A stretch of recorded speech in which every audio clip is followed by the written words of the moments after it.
Assalamualaikum warahmatullahi wabarakatuh. Perkenalkan nama saya Zara Putra Syuni dengan 3 digit terakhir 073 dari tahun angkatan 2024 kelas praktikum C.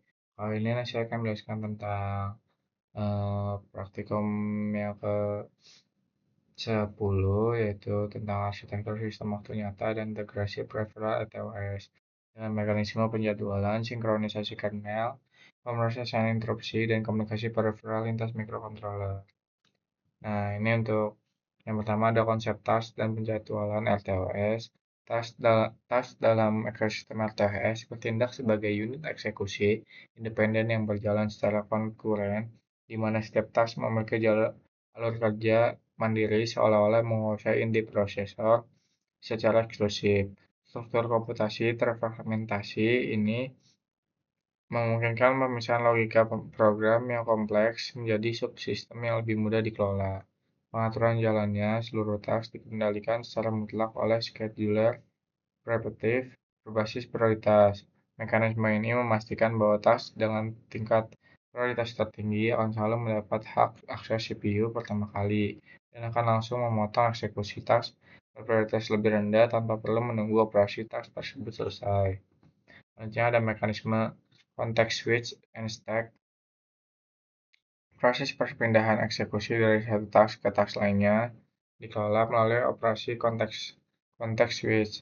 Ketika scheduler memutuskan untuk mengganti task yang sedang aktif, kernel RTOS akan menyimpan seluruh kondisi register CPU saat itu ke dalam tumpukan memori atau stack internal internal milik task yang akan ditangguhkan. Kemudian memulihkan data register milik task baru yang akan dijalankan berikutnya. Manajemen stack memegang peranan krusial dalam stabilitas sistem waktu nyata karena setiap task dikelola, task dialokasikan ruang memori tumpukan yang terisolasi. Kegagalan dalam memperkirakan ukuran memori runtime seperti penyimpanan variabel lokal yang berlebihan atau pemanggilan fungsi bersarang dapat memicu terjadinya stack overflow yang berakibat pada kegagalan sistem secara fatal. Yang selanjutnya ada sistem interupsi dan ISR Safe R. Interupsi service routine atau ISR di dalam lingkungan operasi waktu nyata memiliki karakteristik operasional yang sangat ketat karena tidak boleh memblokir jalannya kernel. Eksekusi kode di dalam ISR harus diselesaikan sesingkat mungkin guna menjaga determinisme sistem dan mencegah penundaan penanganan interupsi lain. Untuk memfasilitasi interaksi yang aman antara kode interupsi dan fungsionalitas kernel, LTOS menyediakan barisan fungsi khusus yang dikenal sebagai ISR Safe atau API. ISR Safe API biasanya ditandai dengan sufiks from ISR. Fungsi khusus ini dirancang agar tidak memicu context switch secara langsung dari dalam ruang interupsi, melainkan memberikan tanda bagi scheduler untuk mengevaluasi ulang antrian tugas secara segera setelah penanganan interupsi selesai. Selanjutnya ada sinkronisasi semaphore dan mutex. Binary semaphore sering diimplementasikan sebagai mekanisme pensinyalan cepat dari lingkungan interupsi ke task utama. Ketika sebuah kejadian eksternal memicu interupsi, ISR akan melepaskan token semaphore tersebut untuk segera membangun task pemrosesan yang sedang tertidur, mengalihkan beban komputasi berat keluar ruang interupsi. Mutex digunakan secara eksklusif untuk melindungi integritas data pada sumber daya bersama. Komponen ini dilengkapi dengan protokol priority inheritance guna mencegah priority inversion, yaitu dengan cara menaikkan prioritas task tingkat terendah secara otomatis apabila task tersebut sedang mengunci sumber daya yang dinantikan oleh task berprioritas lebih tinggi. Lalu selanjutnya ada komunikasi QW dan event group. Komponen QW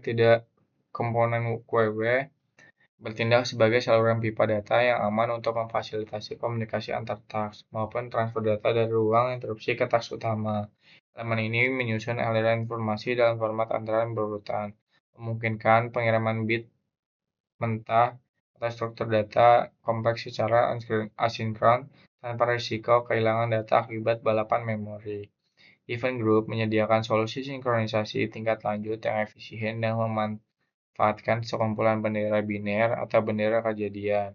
Fitur ini memungkinkan sebuah task untuk menunda eksekusinya hingga beberapa kondisi sistem terpenuhi secara serentak atau salah satunya saja, menggantikan fungsi tumpukan semafor individual yang boros memori. Lalu ada kendali I/O atau yaitu GPIO dan external interrupt. Pemrosesan pin output digital seperti indikator visual dikemas dalam task mandiri menggunakan fungsi jeda waktu VTax delay. Fungsi ini bersifat unblocking, sehingga kernel dapat langsung mengalihkan daya komputasi prosesor untuk mengeksploitasi task lain selama masa tunggu pin tersebut berlangsung. Penanganan tombol atau sensor digital kritis memanfaatkan interupsi eksternal yang terhubung dengan sistem RTOS. Ketika pin mendeteksi perubahan logika, ISR akan menangkap kejadian tersebut dan mengirimkan sinyal token atau bita status melalui semafor atau QW demi menjaga responsivitas sistem. Lalu selanjutnya ada pemrosesan encoder dan serial UART. Aplikasi pembacaan rotasi mekanis menggunakan encoder 2 pin diimplementasikan dengan mendaftarkan interupsi pada kedua jalur sinyal fase input. Setiap kali terjadi pergeseran posisi, ISR akan mengevaluasi kombinasi logika kedua pin, mengonversinya menjadi nilai arah langkah, dan mengirimkannya ke dalam QW RTOS untuk diakumulasikan oleh task kalkulasi kinematika. Arsitektur komunikasi UART dalam ekosistem RTOS memanfaatkan interupsi penerimaan bita perangkat keras untuk mengisolasi proses penangkapan data. Setiap bit yang masuk ke buffer sirkuit internal langsung dipindahkan oleh ISR ke dalam QW penampung, memastikan task pembaca dapat mengurai seluruh string perintah dan perintah tanpa risiko kehilangan bit data. Lalu selanjutnya ada manajemen konversi data ADC dan DAC. Operasi pemrosesan sinyal analog melalui peripheral ADC dan DAC diwadahi dalam task RTS periodik yang dikonfigurasi dengan waktu presisi tinggi. Penjadwalan berkala ini menjamin bahwa pengambilan sampel data tegangan masuk dari sensor maupun rekonstruksi gelombang tegangan keluar melalui DAC berjalan pada frekuensi sampling yang konstan, meminimalkan efek jitter yang dapat merusak akurasi pengolahan sinyal digital. Dalam skenario tingkat lanjut, task ADC dan DAC ini dikomunikasikan dengan mekanisme DMA yang dikontrol dari tingkat kernel, mengizinkan konversi blok data berukuran besar berjalan secara mandiri di latar belakang tanpa menginterupsi siklus komputasi inti prosesor di setiap bit konversi. Lalu selanjutnya ada proteksi bus bersama I2C dan SPI. Penggunaan jalur komunikasi serial bersama seperti I2C dan SPI oleh beberapa peripheral yang dikontrol dari task terpisah sangat rawan memicu kerusakan data akibat akses simultan. Tanpa adanya proteksi, sebuah transaksi data sensor di tengah bus SPI dapat distorsi apabila task lain mendadak mengambil alih jalur clock untuk mengakses kartu memori eksternal. Untuk mengeliminasi konflik operasional ini, setiap akses fisik menuju driver bus I2C atau SPI wajib dilindungi oleh komponen mutex yang bertindak sebagai penjaga gerbang eksklusif. Task yang ingin berkomunikasi harus mengunci mutex bus terlebih dahulu, melakukan transaksi bita data hingga tuntas, dan segera melepaskan kembali kunci tersebut agar bus dapat digunakan oleh task lain dengan aman. Selanjutnya ada arsitektur komunikasi antar MCU. Komunikasi data antar microcontroller dapat dalam ekosistem waktu nyata mengintegrasikan seluruh elemen primitif RTOS, mulai dari interupsi, antrean, hingga manajemen task terproteksi untuk membentuk sebuah jaringan terdistribusi yang deterministik. Struktur transmisi dibangun menggunakan protokol serial terstruktur yang dilengkapi dengan kode validasi kesalahan data untuk menjamin validasi bita yang melintasi jalur kabel eksternal. Di sisi penerima, setiap paket data yang menyentuh port komunikasi akan memicu interupsi perangkat keras tingkat rendah, diekstrak oleh fungsi ISR save, disalurkan oleh antrean QW berkecepatan tinggi, dan akhirnya diproses oleh task pengolahan utama.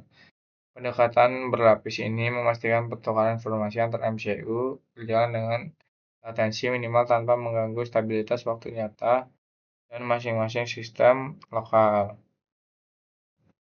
Nah, sekian untuk penjelasan dari teorinya.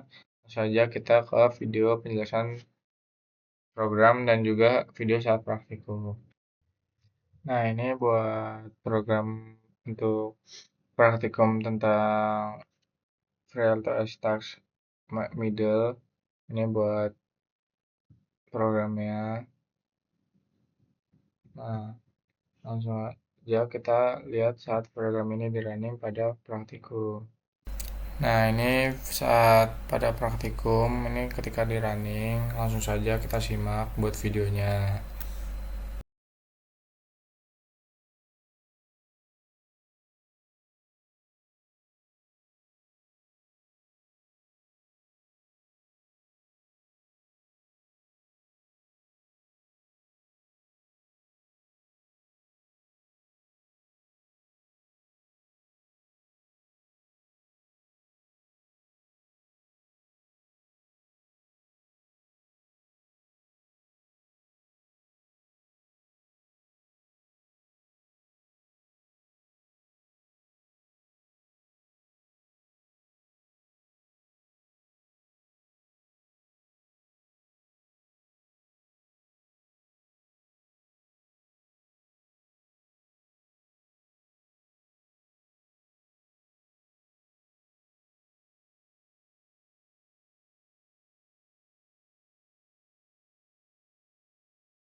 Sekian presentasi dari saya, kurang lebihnya mohon maaf. Wassalamualaikum warahmatullahi wabarakatuh.